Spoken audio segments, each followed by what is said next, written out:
Bismillahirrahmanirrahim. Assalamualaikum warahmatullahi wabarakatuh. Baik, pada tayangan ini kita akan bahas materi lanjutan ya, yakni terkait dengan farmakoepidemiologi, di mana sebelumnya kita sudah bahas tentang farmakoekonomi, gitu ya. Oke, apa bedanya antara farmakoepidemiologi dan juga farmakoekonomi? Nah, kalau kita perhatikan pada materi farmakoekonomi, di mana kita membahas terkait dengan eh, rasio antara biaya pengobatan terhadap efektivitas ataupun utilitas atau kita kenal sebagai outcome pengobatan. Jadi semakin kecil rasionya maka akan semakin baik gitu ya. Nah, tujuannya apa? Kita melakukan analisis rasio tersebut untuk memilih dan memilah metode pengobatan mana yang terbaik, yang paling cost efektif gitu ya, yang ditetapkan atau diterapkan pada suatu penyakit tertentu.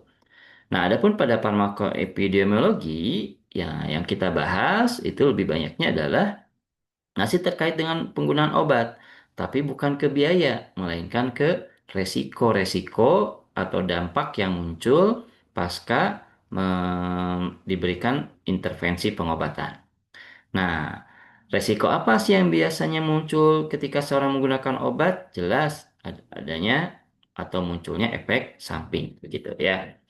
Jadi, dalam farmakoepidemiologi nanti akan kita bahas ketika seorang mendapatkan intervensi pengobatan, kira-kira mana yang paling memunculkan efek samping paling rendah. Jadi resiko efek sampingnya itu paling kecil gitu. Jadi kita akan memilih. Nah, dasarnya apa? Tentu untuk bisa merekomendasikan atau menyimpulkan pengobatan mana yang menghasilkan efek samping lebih rendah, kita tidak bisa hanya melakukan penyimpulannya itu dari satu kasus, tapi harus dari beberapa kasus. Nah, sehingga di farmakoepidemiologi ini memang harus dilakukan penelitian terlebih dahulu. Baik, farmakoepidemiologi ini terdiri dari dua kata, yaitu farmako dan epidemiologi. Kalau farmako jelas ini dari eh, istilah farmasi ya, artinya farmasi ini berhubungan dengan obat-obatan. Adapun epidemiologi ini biasanya di ilmu kedokteran itu akan membahas terkait dengan paparan penyakit gitu atau terkait dengan eh, bagaimana suatu penyakit itu muncul di suatu wilayah, penyebabnya apa, penanggulangannya seperti apa, begitu. Nah, jadi sebelum kita masuk ke farmakoepidemiologinya, maka memang sebaiknya kita pahami dulu tentang atau minimal lah ya kita mengetahui apa sih epidemiologi itu, gitu ya. Nah, jadi epidemiologi ini sendiri adalah ilmu yang mempelajari distribusi dan determinan-determinan yang berhubungan dengan kesehatan atau kejadian suatu penyakit pada suatu populasi. Nah, studi ini nantinya akan melihat terkait dengan faktor-faktor yang menentukan atau paparan-paparan yang menyebabkan terjadinya suatu penyakit, kemudian kejadian dari suatu penyakit, distribusi dari penyakit tersebut gitu ya pada populasi tertentu. Nah, ini setidaknya yang dipelajari dalam epidemiologi, yakni penyakitnya gitu ya, kemudian frekuensinya, determinannya, jadi faktor yang mempengaruhi distribusi tersebut, metode, yaitu proses yang dilakukan untuk mendeskripsikan frekuensi dan distribusi, dan juga populasi atau objek dari si penyakit tersebut. Ya, jadi penyakit ini pastinya akan memapar populasi. Nah, apakah nanti kita kategorikan sebagai pandemi atau endemik gitu ya? Nah, ada penyakit-penyakit yang kasusnya, statusnya itu adalah endemik. Contoh malaria. Hanya terjadi di wilayah tertentu. Gitu.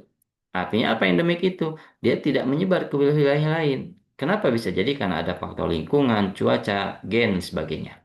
Ada juga pandemik, seperti yang terjadi pada COVID-19. Nah, artinya dia tidak hanya terjadi satu wilayah, tapi bisa menyebar ke wilayah lain. Nah, maka kita kenal sebagai pandemi. Baik, ini adalah jenis dari epidemiologi itu sendiri atau penelitian epidemiologi, yakni ada penelitian epidemiologi deskriptif, ada juga yang analitik. Apa bedanya? Pada epidemiologi deskriptif ini mempelajari terkait dengan frekuensi dan penyebaran suatu masalah kesehatan atau suatu penyakit tanpa membuktikan secara statistik faktor penyebab penyakit tersebut. Jadi pada deskriptif ini tidak ada tujuan untuk membuktikan apa sih yang menjadi faktor penyebab munculnya penyakit tersebut. Jadi hanya melaporkan saja adanya kejadian suatu penyakit tertentu, gitu. Jadi fokusnya di deskriptif ini atau pedagogik deskriptif ini adalah frekuensi, distribusi, dan pola atau karakter dari suatu penyakit. Bedanya dengan analitik, nah kalau di analitik, selain nanti yang dianalisis adalah terkait dengan pola atau karakter penyakit, juga akan mencari jawaban apa yang menyebabkan munculnya penyakit tersebut. Nah, sehingga pada epidemiologi analitik nanti akan menghasilkan hipotesa. Dan hipotesa ini nanti akan diuji. Nah, hipotesanya berupa apa? Yakni berupa faktor-faktor resiko atau faktor-faktor yang menyebabkan terjadinya suatu penyakit. Baik, ini secara umum ya, desain studi epidemiologi yang mana kita lihat ada dua jenis desain studinya, ada deskriptif dan ada analitik. Jadi kalau pada deskriptif ini hanya ingin melihat saja, bukan ingin melihat saja ya. Di sini hanya memperlihatkan terkait dengan pola-pola penyakit, kemudian karakter penyakit, cakupan dan sebagainya gitu ya. Sehingga di sini tidak ada tujuan untuk mengidentifikasi apa penyebab dari penyakit tersebut. Adapun pada analitik, nah di analitik ini kita bagi dua, ada yang observasional dan ada yang eksperimental. Namun secara umum baik observasional maupun eksperimental di studi analitik ini akan menghasilkan suatu hipotesa terkait hubungan atau kausalitas antara paparan atau faktor penyebab suatu penyakit terhadap penyakit yang muncul. Oke, kita lihat eh, arah pengusutan dari analisis epidemiologi. Jadi analisis epidemiologi ini kan nanti akan melakukan analisis dari mulai pencarian data sampai pengolahan dan juga menyimpulkan. Nah, arah pengusutan datanya ini ada yang non-directional. Non-directional ini kalau kita lihat itu seperti yang tampak pada foto lintang ini. Jadi ada paparan, ada penyakit. Lihat hubungan keduanya. Nah, kalau kita perhatikan di sini antara paparan dan penyakit ini dalam satu waktu yang sama. Nah, sehingga dikatakan non-directional. Nah, directional itu kan arah. Nah, arah ini ada yang mengarah ke depan, ada yang mengarah ke belakang. Yang mengarah ke depan ini kita kenal sebagai prospektif. Jadi prospektif ini seperti halnya kohor ataupun eksperimen. Ini kalau kita lihat gitu ya, eh, di sini adanya suatu bentuk perlakuan. Jadi perlakuan itu adalah ada paparan, di mana paparan ini nanti apakah ada kaitannya dengan penyakit yang muncul atau hasil yang nanti dihasilkan. Nah, ini adalah prospektif. Jadi sekarang diberikan paparan atau pelakuan, nanti dilihat hasilnya. Nah, ada kohort, ada eksperimen. Tapi ada juga retrospektif. Retro ini kan kalau secara istilah itu adalah klasik gitu ya. Artinya data-datanya itu adalah data-data yang sudah lampau. Nah, pada kasus retrospektif ini, contoh ini ada di case control. Nah, pada retrospektif ini, kita lihat nih, ada penyakit. Misalkan penyakitnya itu TBC atau diabetes, maka kita kaji kira-kira penyakit ini muncul gara-gara apa. Jadi pasien-pasien yang menderita penyakit tersebut itu nanti akan dilakukan wawancara seperti apa sih habit atau kebiasaan dari pasien tersebut. Jadi ke belakang gitu ya. Nah, kalau yang prospektif ini dilakukan perlakuan, nanti ke depan hasilnya seperti apa. Jadi ada perbedaan gitu ya. Ada non-direksional, ada prospektif, dan juga ada retrospektif. Nah, secara umum seperti inilah bahasanya gitu ya. Nanti saya akan sampaikan di slide perkuliahan. Jadi silakan Anda bisa bahas atau pelajari gitu ya secara mandiri. Oke, kemudian ada jenis data. Nah, jenis data ini ada data sewaktu dan ada data historis dan juga data campuran. Jadi kalau data sewaktu maka ini seperti halnya non directional. Jadi data yang dihasilkan gitu ya baik terkait status paparan, status penyakit, variabel lainnya, itu bersamaan dengan waktu penelitian.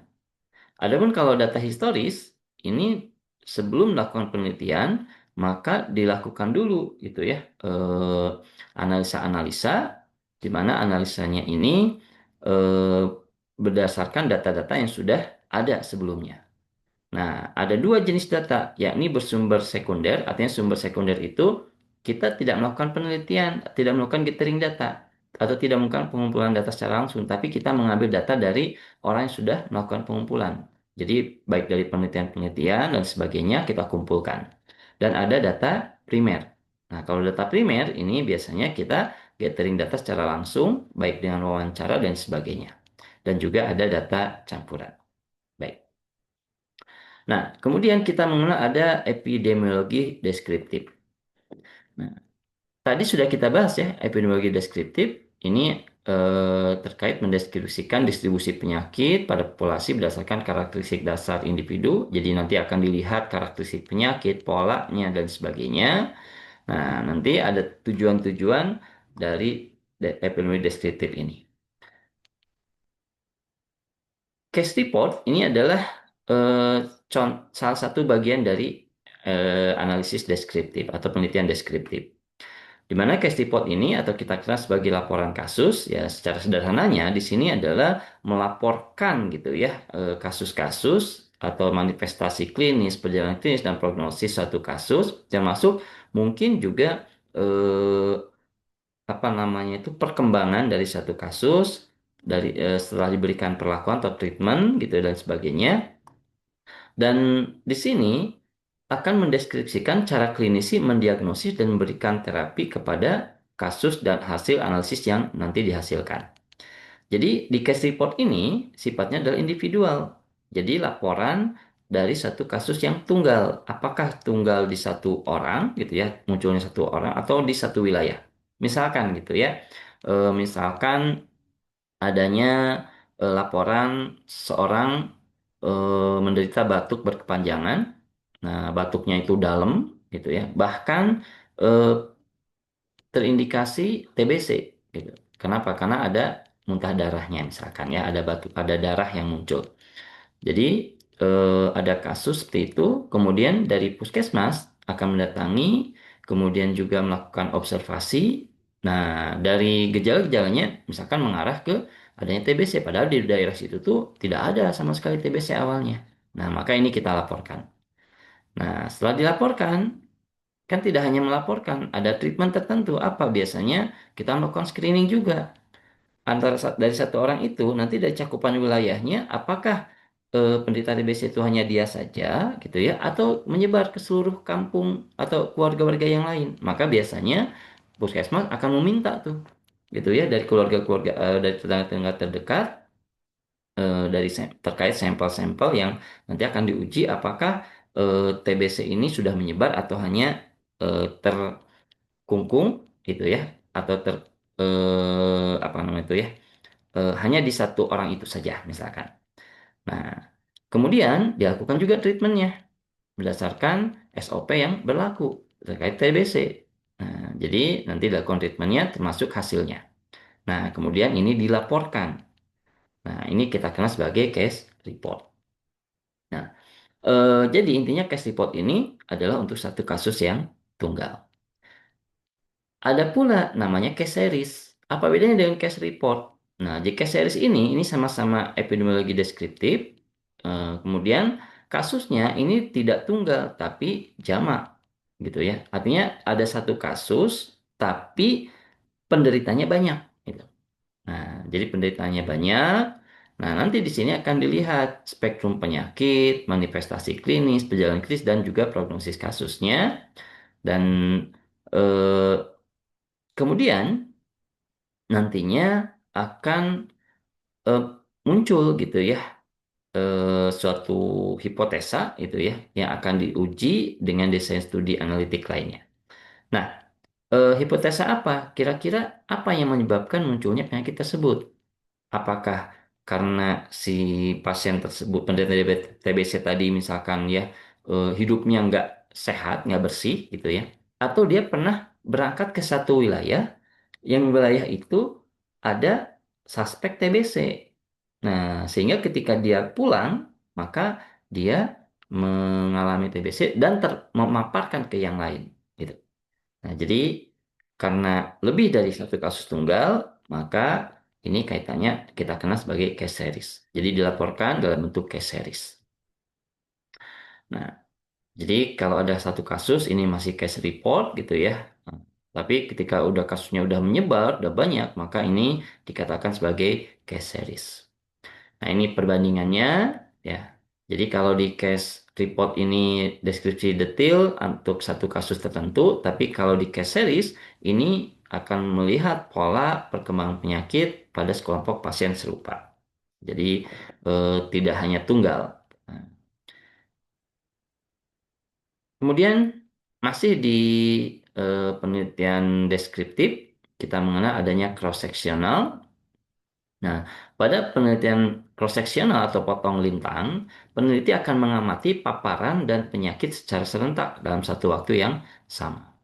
Nanti di sini akan dihasilkan deskripsi penyakit dan juga paparan terhadap populasi pada satu waktu yang tertentu, serta keterkaitan antara penyakit dan juga paparan tersebut.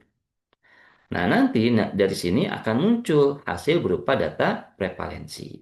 Nah, ini adalah cara bagaimana melakukan studi potong lintang, yakni membandingkan prevalensi penyakit pada berbagai subpopulasi, kemudian membandingkan status paparan. Nah, jadi nanti populasinya ini akan berbeda status paparannya, dan juga nanti membandingkan status paparan pada berbagai subpopulasi yang berbeda status penyakitnya.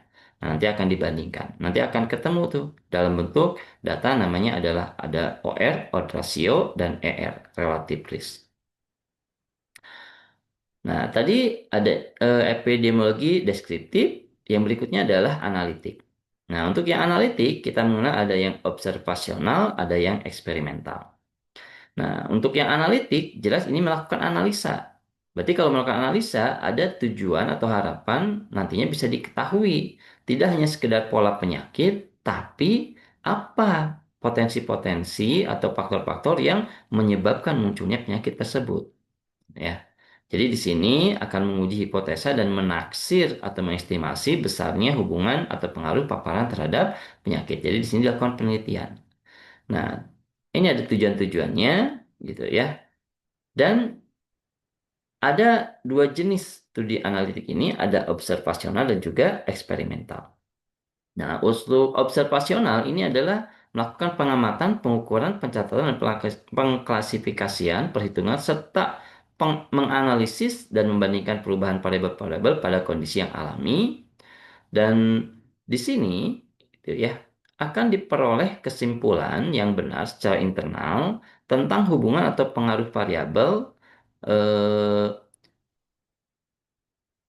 antara satu paparan atau faktor terhadap penyakit yang muncul. Nah, tentunya akan muncul bias dan kerancuan.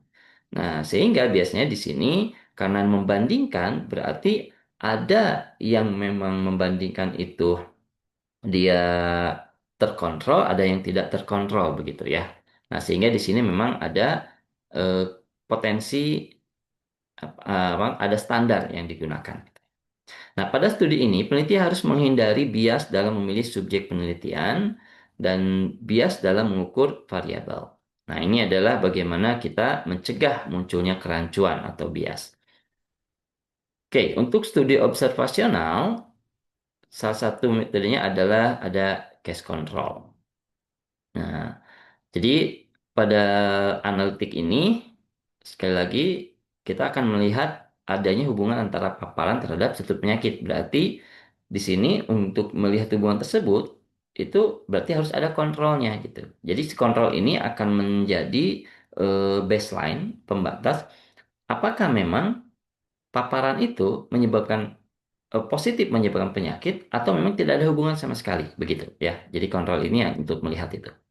Nah, pada case control, studi analitik retrospektif, sifatnya ini adalah analitik retrospektif. Tadi ya, retrospektif, artinya retro itu berarti kan ke belakang. Jadi diketahui dulu penyakitnya, kemudian nanti akan dianalisa, baik yang berpenyakit maupun yang tidak, Yang dan siapa? Habit biasanya, kebiasaan, faktor-faktor yang lain sebagainya. Nanti akan ada wawancara gitu ya.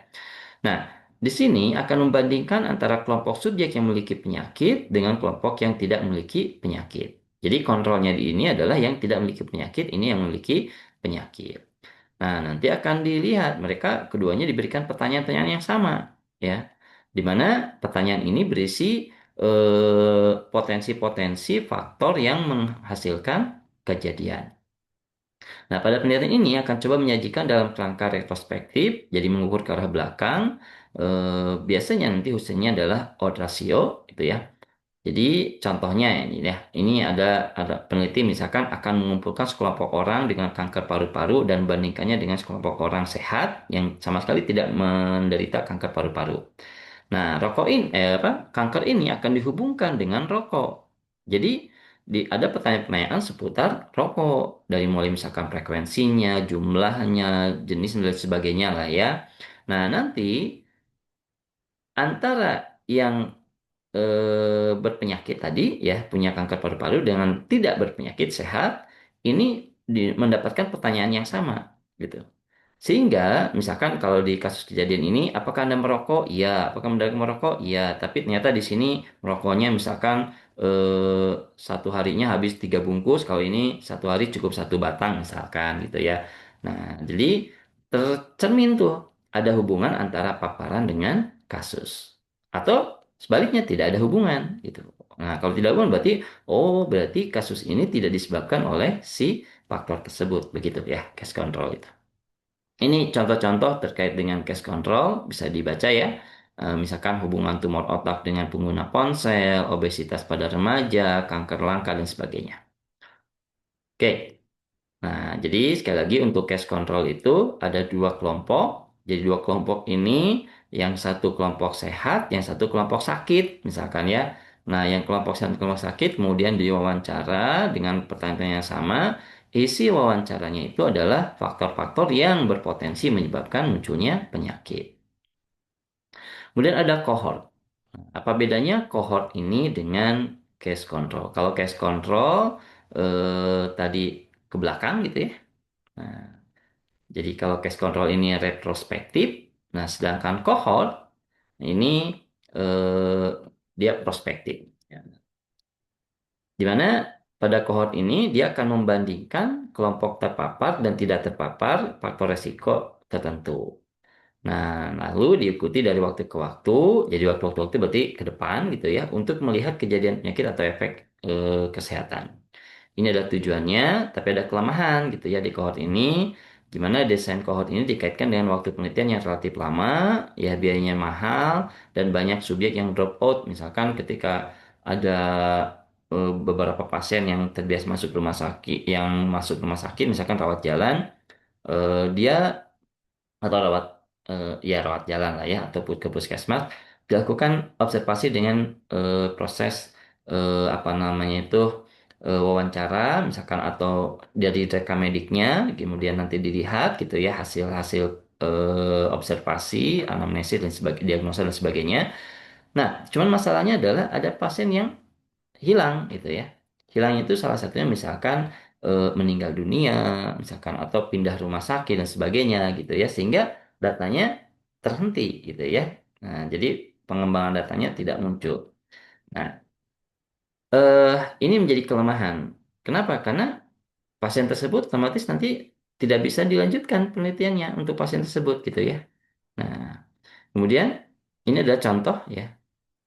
Ada 2 kelompok rokok dan bukan perokok selama bertahun-tahun gitu ya untuk melihat siapa yang terkena kanker paru-paru atau studi yang melacak riwayat kehamilan ibu hamil untuk melihat hubungan antara pola makan terhadap kehamilan dengan berat badan bayi lahir bayi atau ibu hamil ya di mana ibu hamil ini kemudian dia di apa namanya itu diobservasi terkait dengan nutrisi yang dikonsumsi didasarkan pada golongan ekonomi misalkan. Nah, nanti kan akan terpola tuh pola konsumsinya, jenis nutrisinya gitu ya.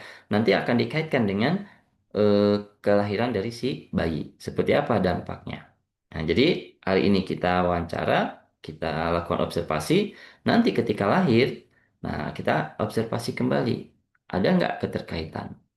Atau misalkan antara wanita hamil yang merokok dengan tidak merokok misalkan ya, seperti apa nanti hasilnya gitu. Itu cohort.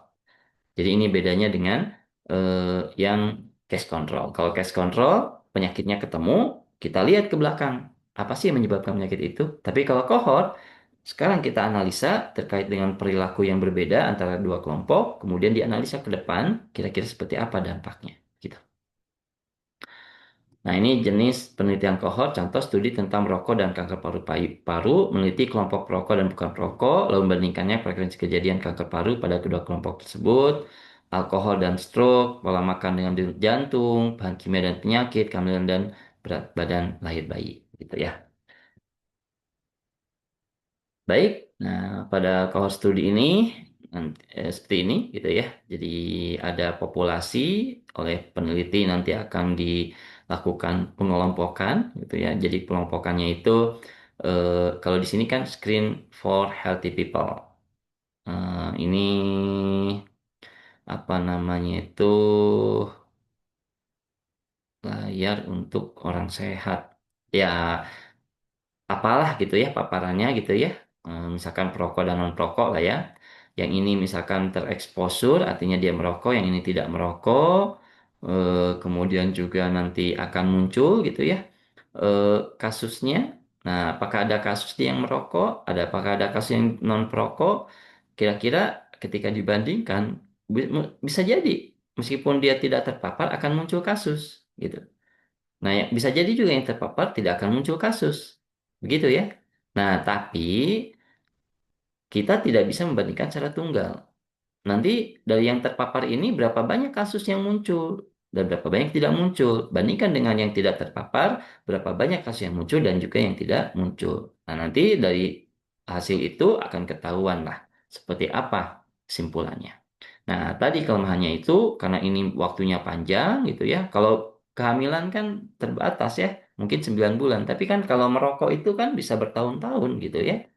Nah, bisa jadi meninggal ada subjek yang merokok meninggal, tapi meninggalnya bukan karena perokok, bukan karena rokok, tapi misalkan karena kecelakaan. Nah, ini kan bisa jadi hal lain ya. Makanya itu menjadi kelemahan di cohort.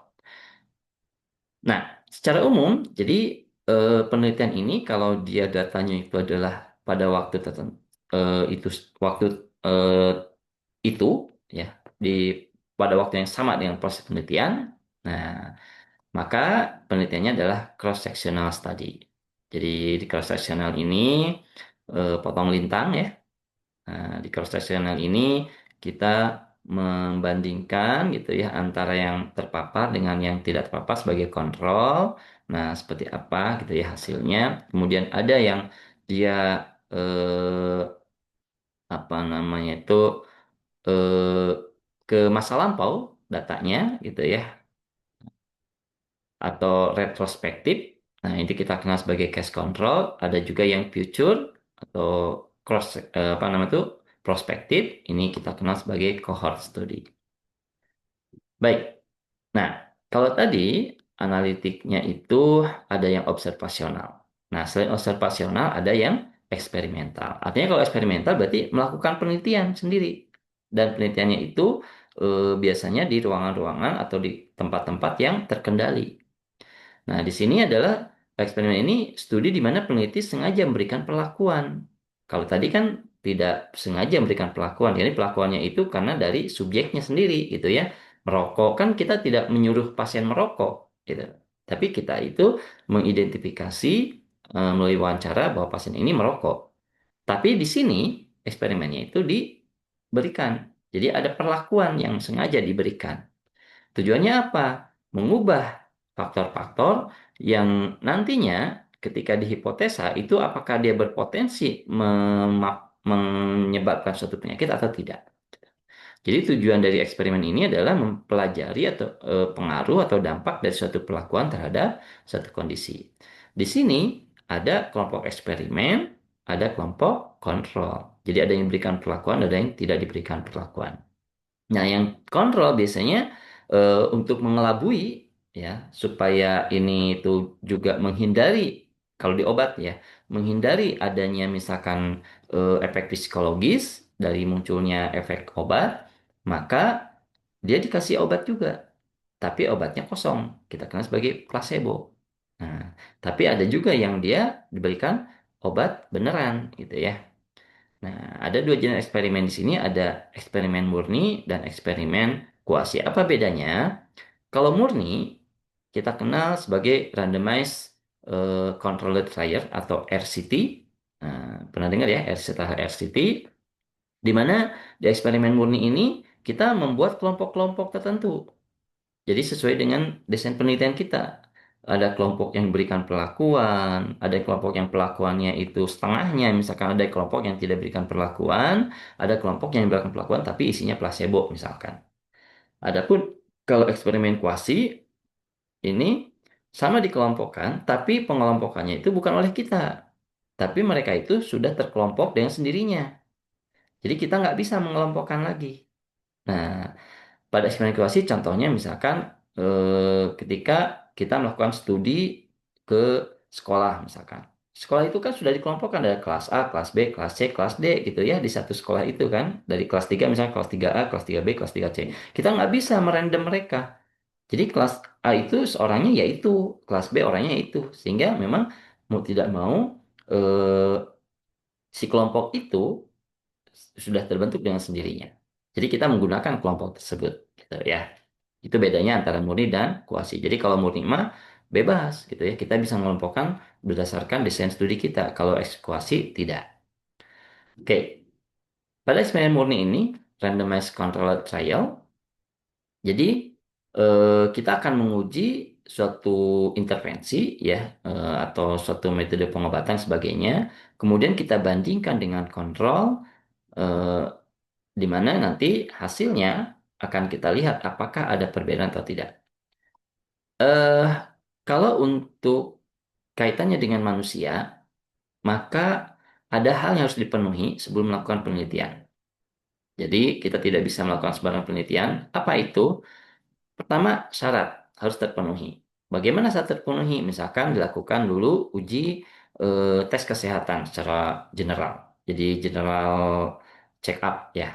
Nah, nanti dari sini apakah memenuhi syarat atau tidak? Berikutnya ada wawancara. Nah, dari wawancara tersebut ketika diwawancara apakah sesuai dengan kriteria atau tidak? Misalkan dia alergi obat atau tidak, suka mengkonsumsi obat atau tidak, punya penyakit tertentu atau tidak dan sebagainya, gitu ya. Nah, ketika nanti dia terpenuhi, maka harus dimintai informed consent, kerelaan atau kesediaan untuk mengikuti penelitian tersebut. Tanda tangan, cap basah ya, tanda tangan basah. Jadi kalau pasiennya meskipun dia masuk kualifikasi tapi nggak bersedia, ya jangan diikutkan. Nah, kalau bersedia baru nanti kita ikutkan, kita grupkan. Oke, nah ini contohnya ya. Jadi ada yang mendapatkan intervensi, ada yang pembandingnya dia dapat intervensi tapi isinya placebo. Nah, bisa jadi yang placebo ini menghasilkan dampak ya.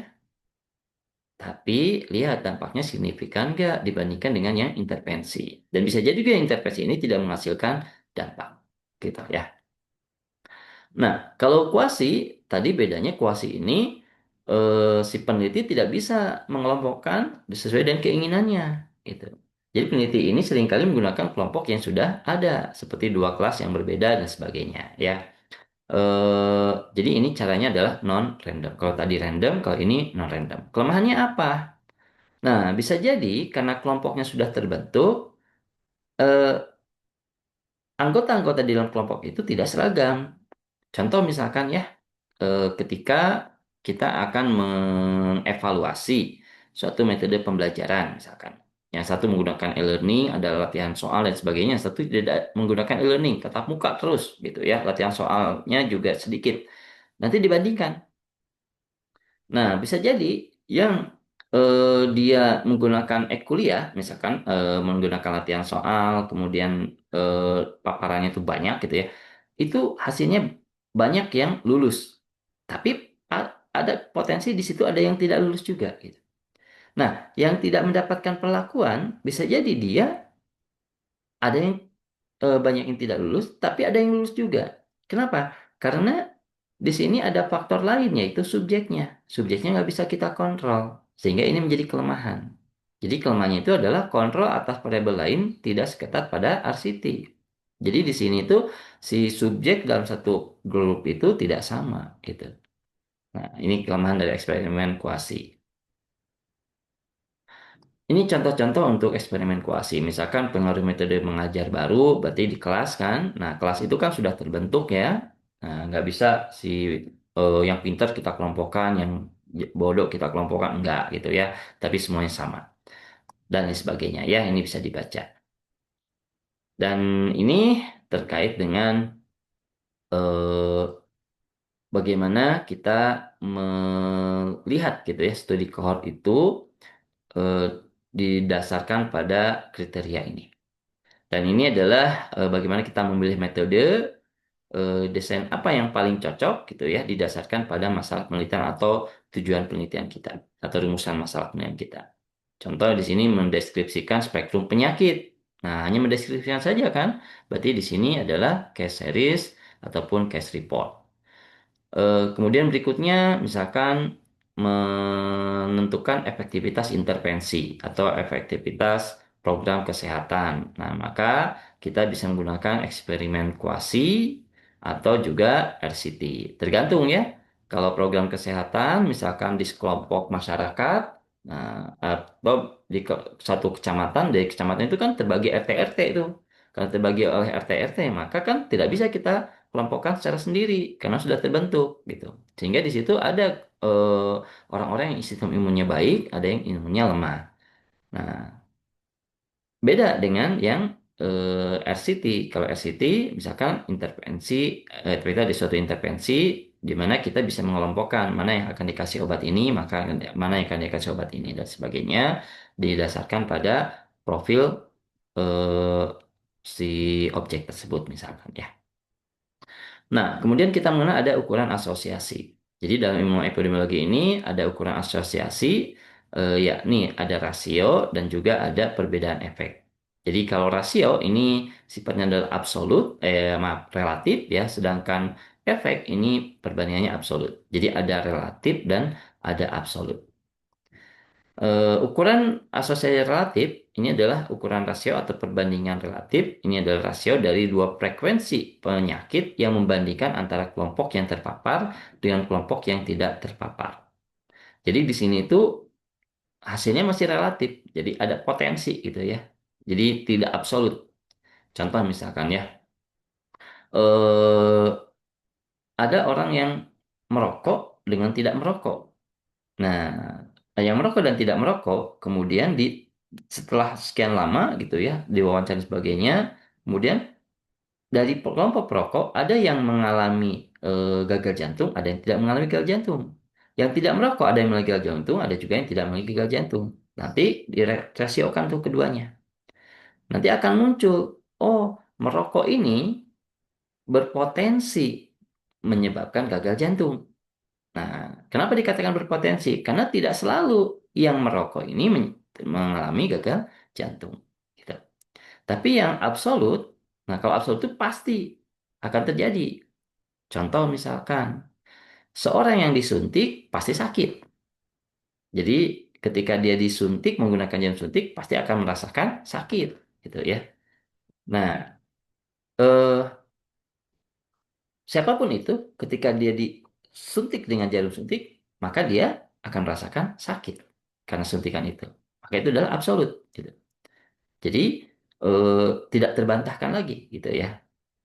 Nah, jadi ada perbandingan antara rasio dan absolut dan ini keduanya akan diukur.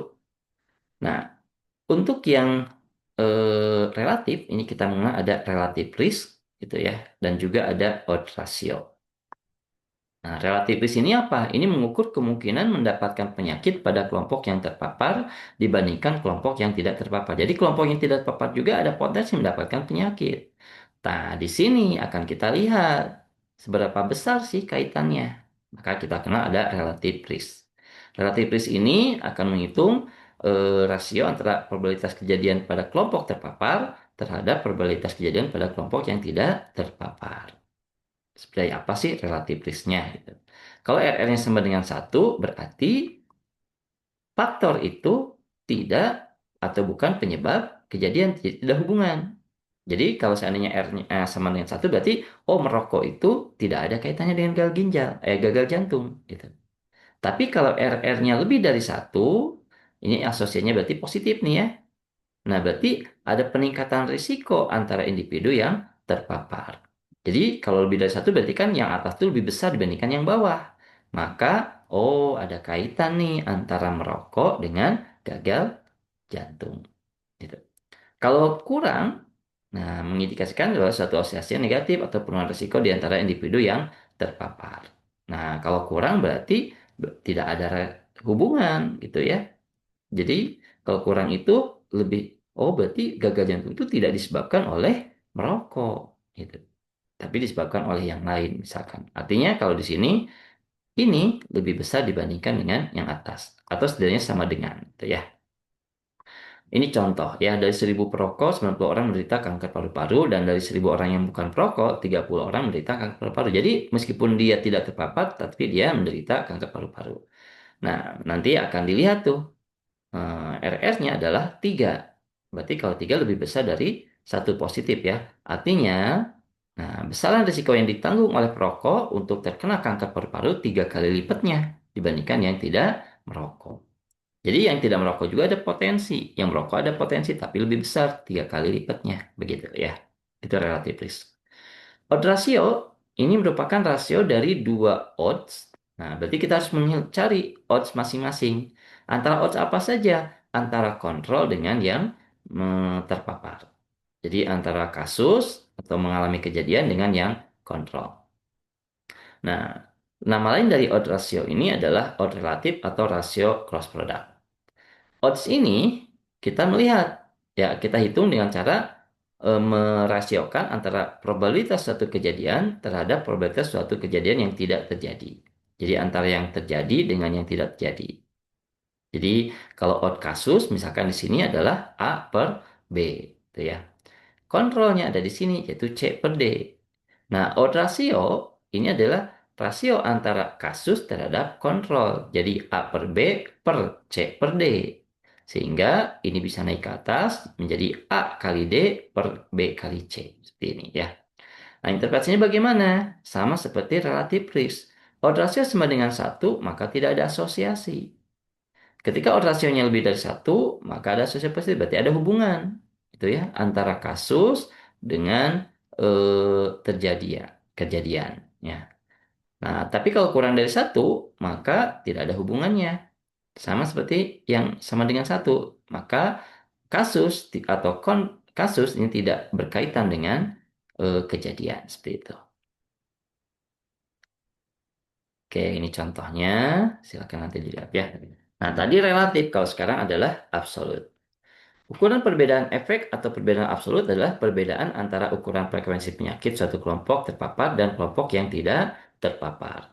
Ukuran asosiasi absolut mengenal istilah risk difference atau perbedaan risiko atau kita kenal sebagai attributable risk. Ya. Oke, kita lihat di sini contohnya ya. Jadi ada 1.000 perokok 90 orang menderita kanker paru, risikonya 0,09. Dari 1.000 yang bukan perokok 30 orang menderita kanker paru, risikonya 0,03. Maka AR-nya itu adalah 0,06%. Baik, nah tadi kaitannya dengan epidemiologi. Sekarang kita masuk ke farmakoepidemiologinya. Nah, apa sih farmakoepidemiologi? Jadi ada dua kata ya, ada farmakonya, ada epidemiologinya. Jadi di farmakoepidemiologi ini adalah ilmu yang mempelajari penggunaan dan efek obat pada banyak orang. Apa yang akan dilihat? Nah, yang dilihat adalah dampak dari penggunaan obat tersebut. Nah, dampaknya biasanya dikaitkan dengan apa? Biasanya dikaitkan dengan resiko. Nah, kita kenal sebagai efek samping. Jadi epidemiologi ini adalah ilmu yang mempelajari tentang penggunaan obat dan efeknya pada sejumlah besar manusia. Oke. Nah, di sini kita mengenal ada istilah evidence-based medicine. Ini adalah satu cara pendekatan untuk memanfaatkan bukti mutakhir yang sahih dalam tata laksana pasien. Ya. Ini adalah istilah yang atau beberapa parameter yang digunakan dan juga dianalisis pada farmakoepidemiologi. Jadi ada experimental event rate, ada control event rate, absolute relative risk, absolute risk increase, risk reduction, number need to treat, number need to harm, dan sebagainya ya. Oke, kenapa di sini ada kontrol dan ada eksperimen? Ingat, dalam analitik ya epidemiologi analitik kita mengenal adanya kelompok perlakuan dan adanya kelompok yang tidak mendapatkan perlakuan atau kontrol.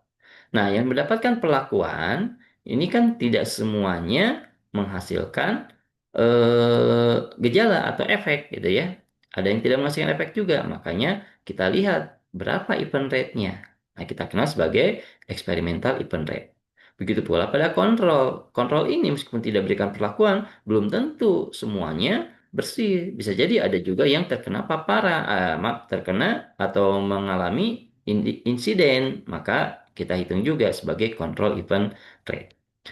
Kita mengenal ada absolute dan ada relatif tadi ya. Jadi kalau absolute risk increase berarti peningkatan resiko secara absolut dan absolute risk reduction berarti penurunan resiko secara absolut. Number need to treat dan number need to harm berarti number need to treat ini adalah berapa jumlah yang perlu diberikan perlakuan. Tujuannya apa? Jelas untuk menghindari atau menurunkan efek samping. Dan berapa jumlah yang perlu dihindari gitu ya untuk diberikan perlakuan untuk menurunkan efek samping. Nah, relative risk berarti ini adalah risk ratio ya, RR. Ini rasio antara yang terpapar yang mendapat apa dari yang terpapar gitu ya antara yang mendapatkan eh, ya yang terpapar terhadap yang tidak terpapar begitu ya. Jadi yang muncul penyakit dengan yang tidak muncul penyakit begitu ya. Jadi nanti dari rasio relatif risk ini ada yang meningkat, risk increase, ada yang reduction dan yang terakhir adalah odds ratio. Oke, kita bedakan antara EER dan CER melalui definisi ini ya. Experimental event rate ini adalah tingkat kejadian atau frekuensi terjadinya suatu peristiwa atau hasil tertentu dalam kelompok perlakuan. Adapun kontrol itu dalam kelompok kontrol. Jadi ada dua nih, ada eksperimen, ada kontrol. Ada yang eksperimen, ada yang muncul, ada yang juga tidak. Nah, jadi kalau eksperimen itu, kalau yang muncul misalkan A yang tidak adalah C, maka totalnya adalah A plus C. Maka EER ini atau experimental event rate itu adalah antara yang muncul terhadap total. Jadi A per A plus C. Adapun yang kontrol, ini adalah antara yang muncul terhadap total juga. Jadi ada EER, ada CER. Ya. Ini contoh pada kelompok kontrol, sebuah penelitian ditemukan dari total 200 individu terdapat 30 kasus penyakit jantung. Nah, berapa CER-nya? Itu ya. Nah, ini dikontrol ya, makanya CER. Maka kontrolnya itu adalah 30 per total 200, yaitu 0,15. Nah, dari EER dan CER, kita bisa menghitung ARI atau Absolute Risk Increase dan Absolute Risk Reduction. Sebenarnya ARI dan ARR ini kebalikan. Jadi kalau ARI-nya negatif, maka dia adalah ARR. AR-nya akan positif. Tapi kalau ARI-nya positif, maka AR-nya akan negatif. Jadi kebalikan tuh. Nah, kenapa bisa demikian? Kalau kita lihat dari rumusnya, ya, absolute risk kan adalah ukuran statistik yang digunakan untuk mengevaluasi peningkatan resiko absolut dari suatu kejadian. Nah, hari ini ya sama dengan EER, jadi experimental event rate dikurangi dengan kontrol, yaitu A per A plus C dikurangi B plus per B plus C. Jadi EER dikurangi CER. Adapun ARR kebalikannya itu CER dikurangi EER. Artinya apa? Berarti kalau ARI ini negatif sekali lagi, maka AR-nya positif. Artinya apa? Bagus. Berarti kelompok eksperimen ini akan menurunkan resiko efek samping dibandingkan dengan kontrol. Kan kalau ARI itu EER dikurangi CER, berarti ER-nya itu pasti akan lebih negatif, lebih kecil dibandingkan CER. Nah, kalau lebih negatif atau lebih kecil, maka ini bagus. Tapi kebalikan, kalau arinya positif, berarti kelompok eksperimen ini cenderung menghasilkan efek samping lebih tinggi dibandingkan kontrol. Tuh ya. Oke, ini contoh bisa dibahas nanti ya sambil baca. Kemudian ada number need to treat dan number need to harm. Ini juga sama berkebalikan gitu ya. Kalau NNT-nya positif, maka NNH-nya akan negatif dan juga sebaliknya. Number need to treat ini adalah suatu parameter yang digunakan untuk mengevaluasi efektivitas suatu intervensi medis terhadap suatu kondisi atau penyakit tertentu, seperti penggunaan obat dan sebagainya. Tujuannya apa? Mencegah kejadian yang tidak diinginkan. Jadi, dari NNT ini akan ketahuan berapa jumlah yang harus diberikan intervensi supaya tidak muncul efek samping. Nah, bagaimana rumusnya? NNT ini rumusnya adalah 1/ARR. Ingat ARR itu adalah CR dikurangi EER. Adapun NNH ini adalah 1/ARI, yaitu ER dikurangi CR. Nah, berarti kan sama ya sebenarnya rumusnya. Hanya bedanya kalau NNH itu terhadap ARI, risk increase. Kalau NNT terhadap ARR, risk reduction. Gitu ya. Oke. Nah, ini contoh, silahkan bisa dilihat. Dan next adalah relative risk increase. Jadi di sini menunjukkan berapa persen sih obat dari eksperimen ini dapat meningkatkan resiko kejadian efek samping. Jadi kalau relative risk increase ini dia positif, maka jelas di sini akan meningkatkan resiko efek samping berapa persen. Nah, tapi kalau negatif berarti bagus gitu ya. Rumusnya adalah RRI ini sama dengan CEER dikurangi dengan CER dibagi dengan CER, jadi bagi dengan kontrolnya gitu ya, CER-nya dikalikan 100%. Jadi R ini kalau positif, maka dapat meningkatkan kejadian efek samping sehingga obat tidak dipilih. Kalau negatif, maka justru itu yang bagus, gitu ya. Nah, RRR ini kebalikan dari RRI. Kebalikannya di sini rumusnya. Jadi kalau tadi mah ER dikurangi CR, kalau sekarang CR dikurangi ER per CR.